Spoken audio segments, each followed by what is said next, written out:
Then it's 19 minutes past 11. It's Friday, and that means there are a load of brand new movies that come out today in cinemas, on Netflix, on Disney, plus all of the sites. And our movie critic Van Connor gets to see them way before we do, which is why I get him on every Friday to talk about two of the new releases, and he lets us know which ones are worth going to see. Welcome back to the show, Van. Pleasure as always, Mr. Ball. I'm happy to say that one of this week's releases I got to watch at home, and it made me very, very popular. I will say that. I will get to it though. We'll talk about the theatrical first.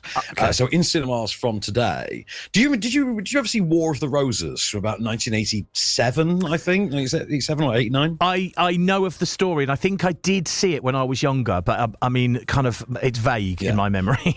It was. It was Danny DeVito's directorial debut. He also adapted it for the screen and co-starred in it, but it was a reunion for Jewel of the Nile duo, Kathleen Turner and Michael Douglas. And they were a married couple, had been married since they were teenagers, met when they were teenagers, married, had kids, got in the house, etc., had the perfect life, and then their relationship deteriorated and they went to literally murderous levels of aggression against one another as they tried to get a divorce and split the house. We've now got a different adaptation of the novel that is based on, which is also called War of the Roses. The film in this case is simply The Roses, and the married couple here are Benedict Cumberbatch and Olivia Colman. And again, same setup, married couple, been married for decades, they've got the kids, they've got the perfect life. The relationship starts to break down, in this case because of a run of bad luck that befalls him as her career is taking off. And this causes resentment and issues, and eventually the D word comes up. I want a divorce. And the house suddenly becomes the big bargaining chip as an all-out war erupts between them. I've got a clip for you. This is from Alison Janey's one and only scene in this movie.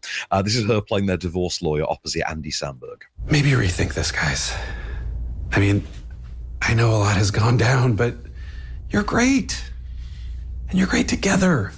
I mean, sure, some days it feels horrible and you want to skin each other alive, but some days it doesn't, right?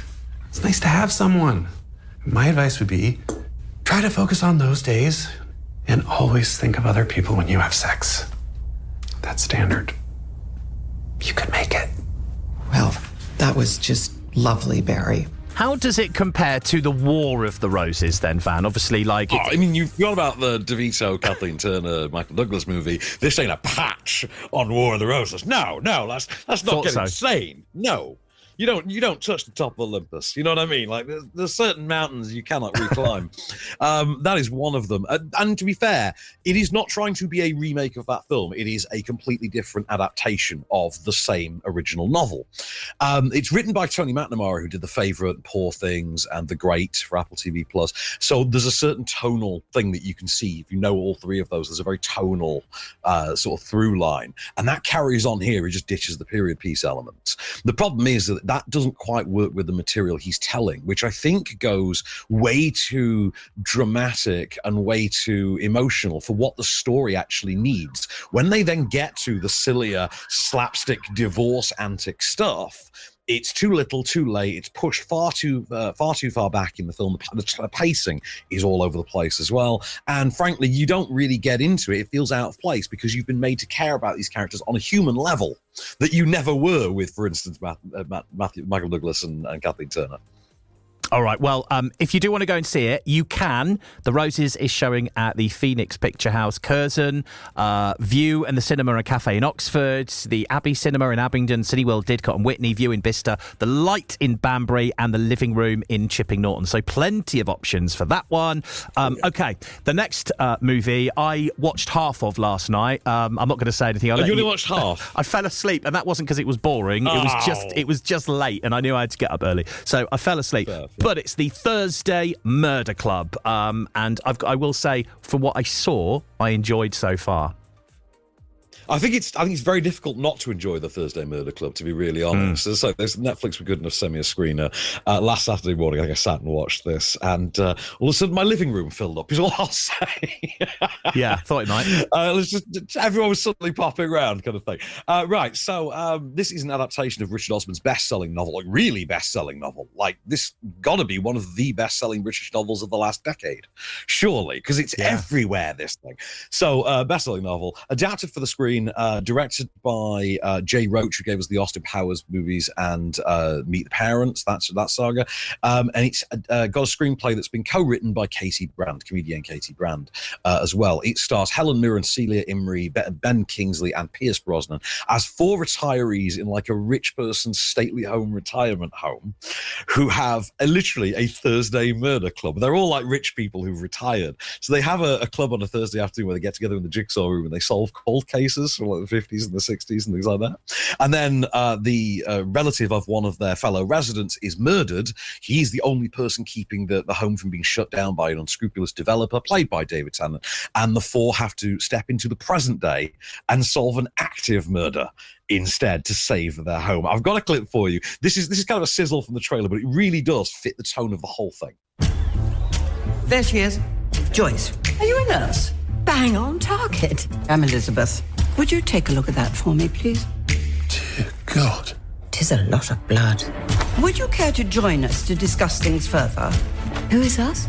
I'm sorry, how rude of me. We're the Thursday Murder Club.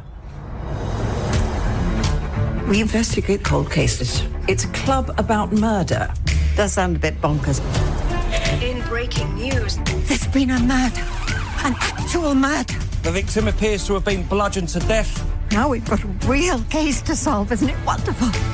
Obviously, R.I.P. and all that. Now, I will say, as I mentioned earlier, I watched half of this last night and I didn't look at my phone at all during well, apart from once, and that was to message you because Pierce Brosnan in this he's meant to be a Cockney, and I had to message you because his Cockney accent is ridiculous. Right, no joke to the listeners. I have a WhatsApp thread from Adam that is literally just like, is he meant to be a Cockney? What on earth is Pierce Brosnan doing? Is he Irish? Is he American? I can't tell. And to be fair, you are exactly right. And we talked about this previously before you attempted to watch it. And I said that Pierce Brosnan is the weak link. And weirdly, he's still great fun in it. He's still charming as hell because he's still just being Pierce Brosnan. Yeah. But it's the character that he's playing that they keep referring to as being this Cockney guy. It's like, this makes no sense. This is very Emperor's New Clothes of us. And then next to him, you've got, Celia Imrie and Ben Kingsley absolutely leaning into type. And then you've got Helen Mirren, who is owning everything. Yeah. She just absolutely owns this movie. This is her show. This character very clearly was written at every stage to be Helen Mirren because it's leaning into all of the cheek and the wink and the fun of Helen Mirren in a way that kind of calls to mind her role in the Fast and Furious series. Like Helen Mirren has that role where she's just recalled upon to play like a parody of Helen Mirren. Yeah. It's the same thing here, but it's less of a parody. It's played a bit more straight. Really good fun. Really good, like all-round crowd-pleasing fun. Grandparents will love this. Teenagers will, I think, get sucked into it because it's very pacey as well. It's versus, our previous discussion versus The Roses. This is all about pacing. It doesn't slow down really, despite the fact that it's a Knives Out style Agatha Christie, kind of murder mystery. But it has real pace to it. I was swept along. It's just under 2 hours. It feels about 90 minutes. Absolutely, 100% agree with you. I mean, like I said, I haven't got to the end of it yet, but halfway through, I was loving every twist and turn and, quite keen to watch the rest of it tonight at some point as well, which is great news for me because normally I get bored with movies these days. So, if you want to watch the... I will say as well, you can see this on limited theatrical now. So it is on limited theatrical, has been for a week. Yeah. But it is also streaming on Netflix. You can see this in a cinema. Exactly. Would you suggest seeing it in the cinema before watching it at home if you can afford to do that? I would, because I enjoyed the last 2 Knives Out movies, seeing them on a cinema screen for the first time. I think those are great movies. I can't wait for the third one in about 2 or 3 months' time, Wake Up Dead Man. But I do like this kind of stuff on cinema screens, give or take a Ken Branagh, Agatha Christie adaptation, which I'm really not sold on. Well, there you go. The choice is yours. Go and see it in a cinema if you can find one that's local, that's showing it. And if not, it's a bit miserable outside. You can sit at home and watch it on Netflix from, it's come out yesterday, so you can watch it whenever you like. It's a perfect Sunday afternoon film. Sunday afternoon on Netflix kind of stream it. It's perfect for that. Sunday roast, settle down as a family and watch it. Yeah, I agree. All right, amazing. Thank you, Van. Anything big to look forward to for next week that we know about? We're saying goodbye to the Conjuring series next week. Conjuring Last Rites is out next week. I'll be seeing it on the Monday evening, so I'll report back on that. I don't think it'll actually be the last one because they'll still want to make another 9 Annabelle movies, I'm sure. Yeah, probably. All right, well, we'll see what you think to that one on Friday next week. Have a lovely weekend, Van.